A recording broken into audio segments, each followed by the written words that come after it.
Following these steps before a STAR assessment will help to prevent any technical disruptions during the assessment.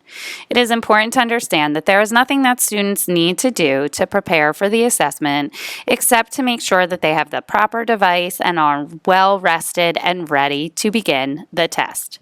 Since the assessment is used to help plan instruction for students, it is critical that students not receive assistance in responding to items on the assessment.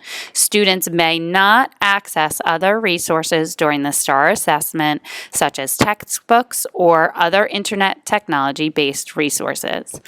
Should a technical issue arise during the assessment, such as a computer mouse stops responding or Wi-Fi connection is lost, it is perfectly appropriate for a student to receive assistance from a parent or caregiver to resolve the technical issue.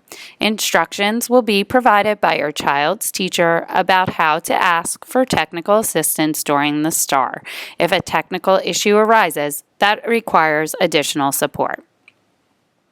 The materials students will need for STAR are a laptop computer or computer device the student uses for remote learning. The device must have Wi-Fi connectivity, internet access, and a fully charged battery. Students who have a district-issued device should be using that device.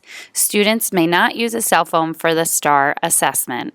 Earbuds or headphones are helpful. Some assessment items include audio, and students will need to be able to hear cues from their teacher clearly. Quiet space to work that is free of distractions will be best for all students.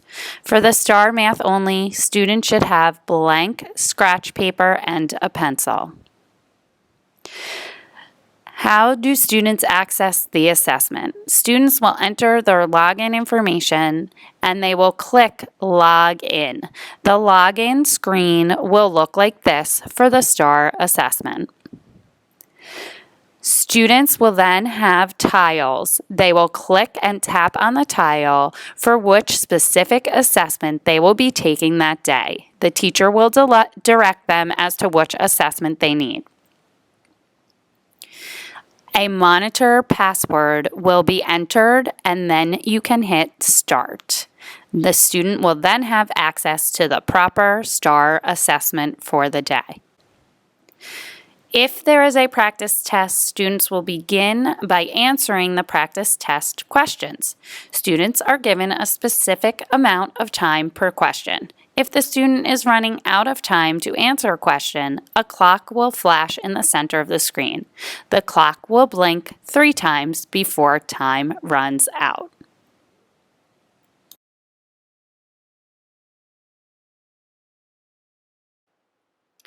The first step is to access Seesaw for your student. Once you have access to Seesaw, please look for the daily learning plan.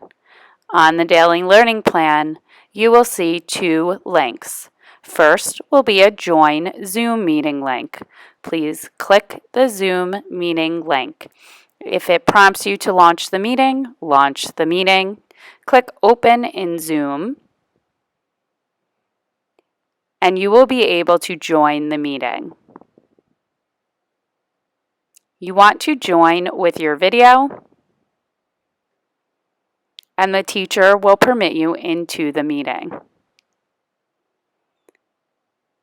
At that time, your teacher will give you directions to go back to the learning page and the home screen to access the daily learning plan. You may need to click back into Seesaw depending on your device. Look again at the daily learning plan. There will be a STAR assessment link. Click this link. This link will bring you to the STAR assessment homepage. Click I'm a student. You will then be prompted to log in. Your teacher will give you your username and password. Once you've entered, click Login.